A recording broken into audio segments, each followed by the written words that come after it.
Hello there, this is Nick Dale from Nick Dale Photography. What I'd like to do is to give you a few tips for making your wildlife photographs stand out from the herd. In other words, stand out from the crowd, become different, unusual, extraordinary in some way. So the first thing I'll say is that everyone tends to prefer action shots to portraits. It's fair enough taking a picture of a bird on a stick, but that means we won't get to see, for example, the underside of their wings. We won't get to see the bird in flight. We won't get any sense of energy or motion or movement, any of the things we expect from a great action shot. I took this picture of a lilac-breasted roller in Tanzania, and I was actually quite lucky. So initially, I was trying to set up for a regular portrait, but just when I took the picture, the bird fluttered its wings.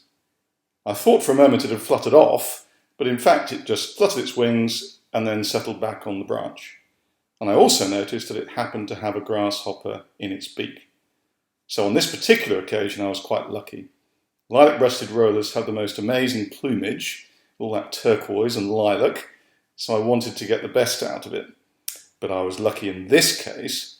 In other cases, I've regularly taken pictures of rollers taking off from branches when I've got into position, set a nice high shutter speed with a nice high depth of field using f/16 or something, and then just waited for them to fly off, sometimes with the help of my driver.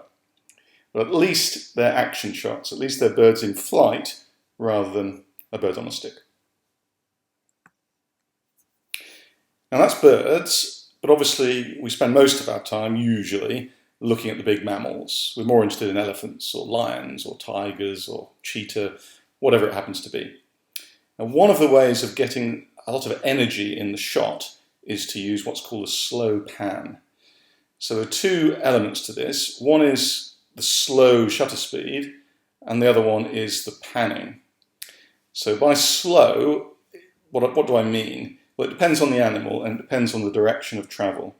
So if the animal is going right across you from left to right or right to left, then you'll generally need a higher shutter speed. And also the faster the animal is traveling, the higher the shutter speed you'll need. So for this particular shot of a cheetah racing a jeep, I used 1/100th of a second. You might say, well, that's quite fast. But if I'd wanted to freeze the animal in motion, then I would have chosen something like 1,000th of a second or 1/1600th of a second. So that's more than 10 times faster. As it is, the point of a slow pan is that you can see some things sharp, like the head of the cheetah, and particularly the eyes, but the legs or the wings of a bird, and certainly the background will be blurred, and that gives you that sense of motion. It's the relative movement that counts. So our eyes are on the cheetah, we see all the detail, we see the spots, the body, but also relative to the background it seems to be going very fast because the background is blurred. How do we take this shot? Well, after we've set the shutter speed, we simply have to make sure that we pan across, turning our body slowly and stably in order to keep the animal in frame. Now, this is obviously quite difficult if a cheetah is travelling at 70 miles an hour, but that's why we have to practice. So we can practice on cars, on buses, on anything that's moving effectively. And to give you an idea, I've once been on a shutter speed as slow as 1/4 of a second for an elephant, but equally I've been as high as 100th of a second for a cheetah. So somewhere in between is where you need to experiment, whatever works. Now, when I was in Cabartheno, which is a safari park in northern Spain, I was at the giraffe pen and I was just struggling to take any good shots. It was a sunny day, it was about midday, and I just wasn't happy with what I was getting. It was too ordinary. So what I suddenly decided to do was to mimic something I'd done in India when taking pictures of the tigers. I basically underexposed dramatically by 2 or 3 stops. And then I tried to create a black background.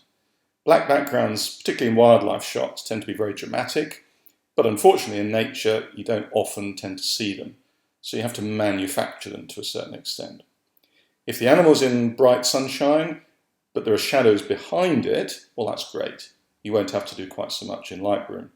But on this occasion, it was a nice bright sunny day, and it was in the middle of the day, not at sunrise or sunset, so it was very difficult to get that black background, except in post-processing. I did start out by underexposing by 2 stops, so that means I was getting a quarter of the light I was supposed to for a well-exposed image, but I still had to paint in the background and play around with it in Lightroom, reducing the exposure, increasing the highlights so I could still see the sunny silhouette, and generally spending a lot of time on it. But the advantage is that I got a picture that I'm happy with, that is unusual, that's different. As far as I could tell, nobody had ever done this before, even though I'm sure they had, so I was breaking new ground and I was happy with that. So, the reason why I ended up starting with this kind of underexposure method was that in India, with Paul Goldstein, who's a wildlife photographer, I happened to overhear him suggest to somebody that he underexposed his shots slightly when taking pictures of the tiger. So I'm sure he meant a third of a stop or something very gradual, just to make sure the colours of the tiger were fully saturated and that you didn't clip your whites because of the white patches on the skin. In fact, I thought, well, go big or go home, so I decided to underexpose by 2 whole stops. So again, this was during the day, this was about midday, it was 47 degrees centigrade in India, so very hot, very sunny, and yet I've ended up with an image that is completely different. It suggests that the tiger is actually in a waterhole in some kind of cave, there's a shaft of light that's illuminating the front of the tiger, and it looks beautiful and mysterious, and lots of good things that simply weren't there in the original scene. Now, how did I do it? Well, again, I underexposed, but then I also had to tidy up the image in Lightroom. But to my mind, it's worthwhile doing that because you get such an extraordinary result. And Paul actually chose this image to go on the Exodus calendar a few years ago. Sunsets are fantastic experiences. If you can be in the right place at the right time, it's an opportunity to take a great shot. Now, this is particularly true in Africa, although in most national parks, you're actually not allowed to spend time around sunset because they want you out of the park by then. The only exception tends to be in conservancies where they're effectively private land, so you can spend as long as you like out there. The advantage is that you can end up taking pictures like this one, the silhouette of an animal against the sun, or at least against the sky at sunset. You get these magnificent colours and great detail if there are a few clouds around. And if you have an animal that has a distinctive silhouette, it can be very dramatic. Another alternative to be a little bit different is to use the slow shutter speed portrait. So normally the animal would be moving quite fast to use a slow pan, but if you wanted more of a portrait, then you might use a slow shutter speed, not to make the animal stationary, but to make the background move a little, blur a little. So effectively the animal may be quite still, but the grass may be moving. Now, you're kind of reliant on the wind here. If there's no wind, then the grass will be still, so you can't make it blur, however long the shutter speed. But in this case, I was lucky, there was a little bit of wind, so you can see that the grass is blurred. So that's simply another way of trying to isolate the animal from the background. The cheetah wasn't perfectly still, so you see a little bit of blur in its hindquarters, but at least the face is still and therefore sharp. I don't turn many of my images into black and white, but when I do, it's because shape, pattern, or texture is important in the image. Now, in the case of the elephant, it's a monochrome creature anyway. It doesn't really have much colour in it. So you're not losing out on the delicacy of the tones, the colour, the hue of the animal, but you're gaining because you're emphasising the patterns, the lines, the wrinkles, in this case on the elephant's trunk. So where you have a subject like that, or perhaps a buffalo, which is again a monochrome animal, think about experimenting with black and white. Can you capture a very strong shape? Can you capture some kind of texture to the animal, or some kind of pattern that would work better in black and white? Sometimes colour can simply be a distraction. What we want to do is to simplify and focus on the patterns and textures. Now, nobody likes bad weather, but the quid pro quo is that if you take the risk, if you do go out in bad weather, then sometimes you can be rewarded by a great photograph.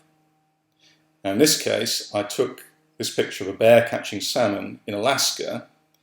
It was in July, but the Alaskan summer is not very nice. So it was usually cold, it was often wet, and I had to brave those conditions in order to get down to the bleachers where I would set up my tripod and take the shot. But the benefit, as I say, was that I managed to take a shot like this, which is probably the best shot I've ever taken, simply because I was prepared to go through that experience. One other opportunity that you have when it's in a conservancy is to go on a night drive. Now, if you're on a night drive, that means you can stay out as long as you like, basically, and somebody usually sits on the jump seat, the guide seat on the bonnet, and they will illuminate the animals and you can see what's going on. Now it's very difficult to take pictures of the animals simply because it's so dark, but if you can, then it gives a very unusual result. We don't expect to see pictures of safari animals at night, so if you can manage to take such a picture, it sticks in the memory. What you have to do, strangely, is set negative exposure compensation. Cameras expect the world to be an 18% shade, so if it's much darker than that, they deliberately try to lighten it. But of course we don't want it to be lighter, we want it to be a black background. All we want is for the subject to be well lit.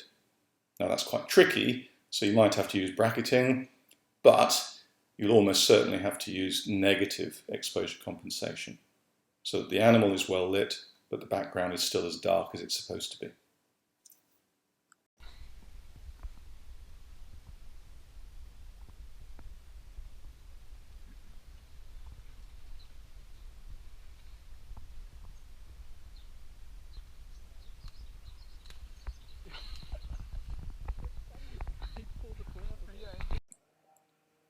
And finally, it's easy to forget that usually our cameras, particularly DSLRs, can take video.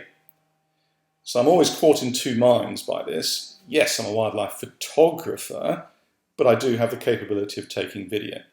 So in this particular case, I was in Rwanda taking pictures of the gorillas, and this particular baby gorilla is only about 6 months old, and it was trying to grab at a root. And it tried and tried and tried, and as you can see, finally the root gave way, but it gave way so suddenly that the gorilla tumbled backwards down the hill, which was a bit of fun. It was light-hearted, but I couldn't really have caught that on camera. It worked far better on video, because then you can follow the whole scene, including the build-up. So don't forget your video. The only thing I will say is, with DSLRs in particular, we've been blessed with some very long lenses, so we're used to extreme close-ups, we're used to the reach of a telephoto lens. However, if you're taking video, then you have to watch camera shape very carefully. Every tiny vibration is magnified by the long lens, so it's much better either to use a tripod where possible, and obviously it might not have been possible here in Rwanda, or you can use something like a GoPro or something with a relatively wide field of view. Anything with a wide angle lens is acceptable because the vibrations don't matter so much. And that's it. Okay, thank you for watching. I hope that helps you with your wildlife photography. Good luck.